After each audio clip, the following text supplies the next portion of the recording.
Chaque année, c'est la même douche froide. Votre avis de taxe foncière arrive et le montant a encore grimpé. Vous râlez contre votre maire ou l'État, mais saviez-vous que la faute vient peut-être de vous, ou plutôt d'un document que 90% des propriétaires ignorent, la fiche d'évaluation de votre bien. Si cette fiche n'est pas à jour, vous payez peut-être sur la base d'un garage qui n'existe plus ou d'une piscine qui est en réalité une simple mare. Aujourd'hui, je vous explique comment est vraiment calculée votre taxe foncière et comment vérifier cette fiche pour peut-être faire baisser la facture légalement. Alors, comment est calculée la taxe foncière? On connaît tous cette partie de notre taxe foncière où nous retrouvons notre base de calcul et avec les pourcentages pour les calculs de la commune, syndic de commune, intercommunalité, taxes des ordures ménagères et autres. La taxe foncière, c'est la base imposable fois les différents taux. On retrouve donc la taxe foncière est calculée grâce à une surface pondérée qui par la suite est multipliée par la valeur locative cadastrale de 1970 qui par la suite sera multipliée par la valeur locative réelle. Ce qui va nous intéresser dans notre calcul, et notamment pour la fiche d'évaluation, c'est la surface pondérée. Qu'est-ce que la surface pondérée? Eh bien tout simplement, la surface pondérée va correspondre aux éléments sanitaires présents dans votre bien immobilier, ainsi que le confort technique. Comme vous pouvez voir dans le tableau, une baignoire va compter 5 mètres carrés, un lavabo 3 mètres carrés, le chauffage central 2 mètres carrés, le gaz de ville, l'électricité 2 mètres carrés, l'eau courante 4 mètres carrés. On va ajouter un coefficient d'entretien du bâtiment ou de la maison, partant de 0,8 à 1,2, 1,2 étant un bon coefficient, donc une construction n'ayant pas besoin de réparation. Ce coefficient est à revoir chaque année. On peut avoir un coefficient d'ascenseur si nous sommes dans un immeuble, et d'autres coefficients. Mais nous restons sur le côté surface pondérée avec les sanitaires et le confort technique. Je vous prends un exemple avec un appartement comportant une baignoire, une douche, un WC, un bidet, 2 lavabos, 6 pièces chauffées, le gaz de ville, l'électricité, l'eau courante, le total égout et une climatisation. Nous sommes à 46 mètres supplémentaires de l'appartement. Si nous supprimons la baignoire avec le bidet et le gaz de ville, nous avons une différence de 10 mètres carrés. Vous allez dire 10 mètres carrés, c'est rien. Oui et non. Comment on calcule la surface pondérée?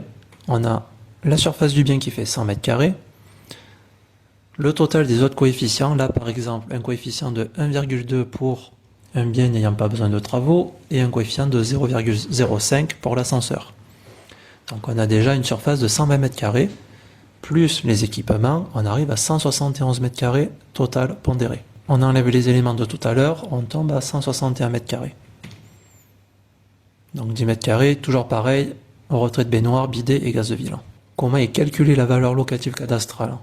C'est simplement la surface pondérée que multiplie le tarif unitaire de la catégorie de votre bien. Car chaque bien est déterminé dans une catégorie. Et cela dépend bien évidemment de votre commune. La valeur locative cadastrale finale, c'est votre valeur de 1970 multipliée par un coefficient total dit fictif et qui varie chaque année déterminé par l'État. Ce qui va vous donner votre loyer théorique si votre bien était loué. Car la taxe foncière est basée sur ça. Si vous n'habitez pas dans votre bien, à combien vous le louerez? Et donc nous avons notre base imposable que nous pouvons retrouver en divisant donc notre valeur locative par 2. Et voici donc à quoi ressemble une fiche d'évaluation où on retrouve les coefficients totaux, la surface pondérée, la surface totale, la valeur au mètre carré qui correspond à la catégorie, donc 6,10 € et bien évidemment la valeur locative des années de 1970 à 1061. Et la deuxième fiche correspond à un descriptif du local qui va lister tous les coefficients, ascenseur, entretien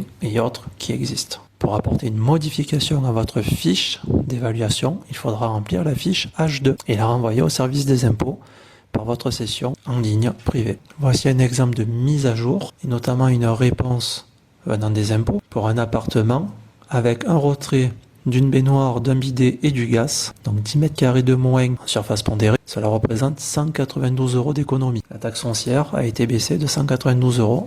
Vous pouvez déposer une réclamation auprès de votre service des impôts fonciers via la messagerie sécurisée de votre espace en étant précis. Des plans, des photos, s'il s'agit d'une erreur de catégorie de confort, principalement contrôler vos éléments de confort sanitaire et autres. Si cette vidéo vous a aidé à y voir plus clair, abonnez-vous pour ne pas manquer les prochains guides pratiques sur vos finances. Et dites-moi en commentaire, vous, avez-vous déjà trouvé une erreur sur votre fiche d'évaluation? Je suis curieux de savoir. Merci d'avoir regardé et à bientôt.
Si cette vidéo vous a aidé à y voir plus clair, abonnez-vous pour ne pas manquer les prochains guides pratiques sur vos finances.